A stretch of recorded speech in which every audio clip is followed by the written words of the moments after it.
तो जानते हो मिला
तो आज जो बुढ़ापा था देवभूति मैया को वो जवानी में बदल गया।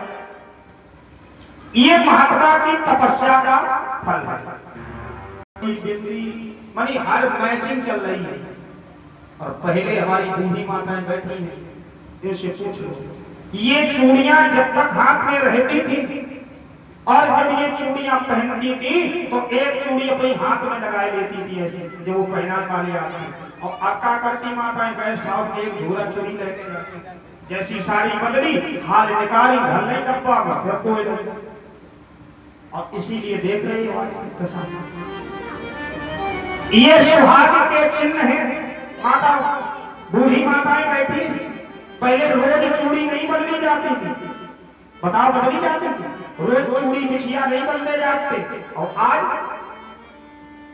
आज देवभूति मैया का 16 श्रृंगार किए गए हैं और आकर के लौट करके महात्मा जी ने गृहस्थ जीवन में प्रवेश किया और गृहस्थ जीवन में रह करके 9 कन्याओं को जन्म दिया है। 9 बेटियां हो गई हैं देवभूति और करदम से। एक दिन महात्मा करदम जी ने कहा कि देवी अब हमें छुट्टी दो, भगवान को भजन करें। देवभूति मैया ने एक बात बताओ, इन बेटियों का विवाह कौन करेगा? ये समाज के लोग हाथ उठाएंगे, प्रसाद वार हम लोग को देते जाओ।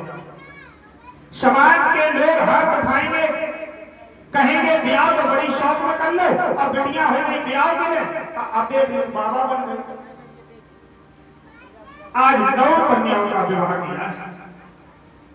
महाराज कलाराम की जो कन्या है उसका विवाह इन्होंने मरीच से किया है। अनसुईया राम की जो कन्या है अत्रि महात्मा के साथ विवाह कर दी है। श्रद्धा नाम की कन्या अंगरा ऋषि के साथ कर दी है। गति नाम की कन्या कुल्हे महात्मा के साथ कर दी है। और महाराज ख्याति नाम की कन्या भृगु जी के साथ विवाह कर दी है। अरंधति नाम की कन्या वशिष्ठ जी के साथ विवाह कर दी।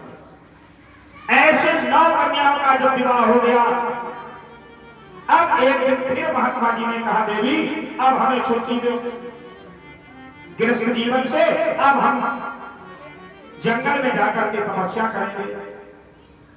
देवभूति मैया ने कहा प्रभु ये बेटियां अपने अपने घरों की हो गई, आप चले जाएंगे और बुढ़ापे में हमारा कौन सहारा बनेगा? तो कम से कम बुढ़ापे के लिए एक बेटा भी जीवन में होना। जैसी बेटे का नाम लिया तो महात्मा जी को याद आ गई कि हमने भगवान से एक पुत्र मांगा था। तो और कुछ दिन गृहस्थ जीवन में रहे तो एक दिन स्वयं इनके यहाँ भगवान बेटा बन करके माता देवभूति के गर्भ में आए। चतुर्भुजी स्वरूप में भगवान ने दर्शन दिए महात्मा करदम देवभूति मैया को। महात्मा जी ने कहा प्रभु हाथ जोड़े, कहा कि प्रभु हमने आपसे कहा था कि हमारे बेटा बन के आओ, तुम 4 हाथ रहे हो, अस्त्र शस्त्र रहे, लोग क्या कहें? सो भगवान फिर वहीं पर छोटे बन गए। सुन वचन सुजाना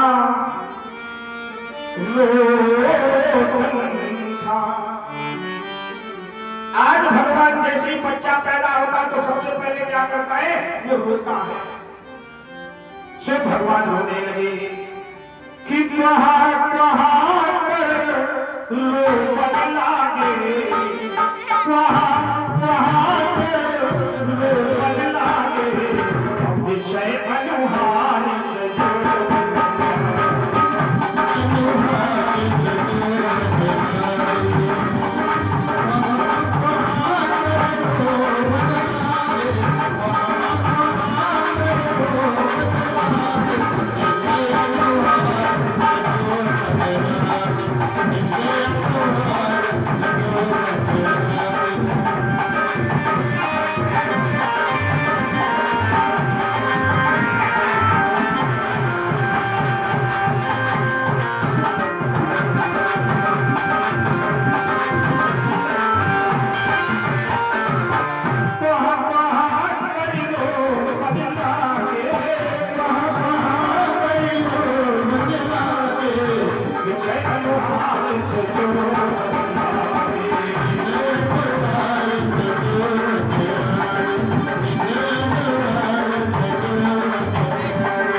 स्वयं बेटा बन करके प्रभु आए हैं। तो आज महात्मा करदम जी ने महाराज इनकी परिक्रमा की है करदम जी ने, और जंगल को चले जाते हैं, प्रार्थना की भगवान भूले परम भैया भूले परम प्रधानम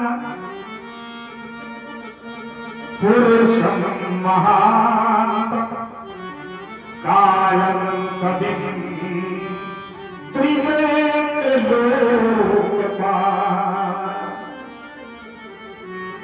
महात्मा जी ने, कर्दम जी ने कहा कि प्रभु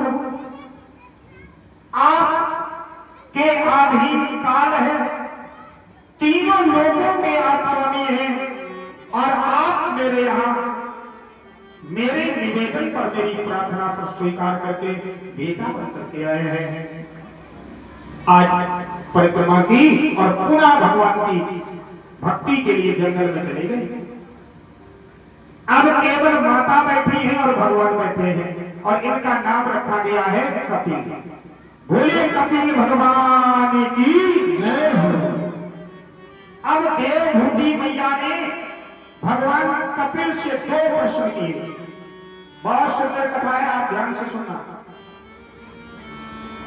2 प्रश्न क्या किए हैं? एक प्रश्न ये किया कि ये जो जीव है ये माता के गर्भ में, पेट में कैसे आता है, और दूसरा प्रश्न दिया,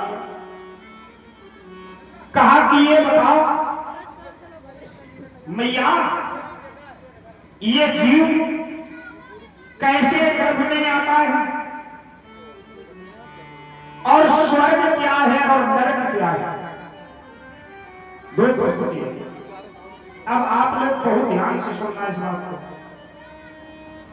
बड़ी अच्छी बात है। स्वर्ग और नरक क्या? अब पता चल जाए तो मैं हो घर स्वर्ग है कि नरक है। पहले 4 लक्षण नरक के, भूल मैले कपड़े कर्ज सिर, घर कलिहार नारी, नालायक औलाद हो तो नरक के लक्षण 4। जिनके ऊपर कर्जा हो, पत्नी जिनकी घर रोज लड़े, और लड़का माता पिता की बात न माने, तो भैया बताओ वो घर नरक है कि स्वर्ग? अब अंदाजा लगाओ कि तुम्हारे लड़का कैसे, तुम्हारा घर कैसे, हम कहता होता है। 4 स्वर्ग के हैं। कौन कौन? जिनके घरों में स्वर्ग, किनके घर में है?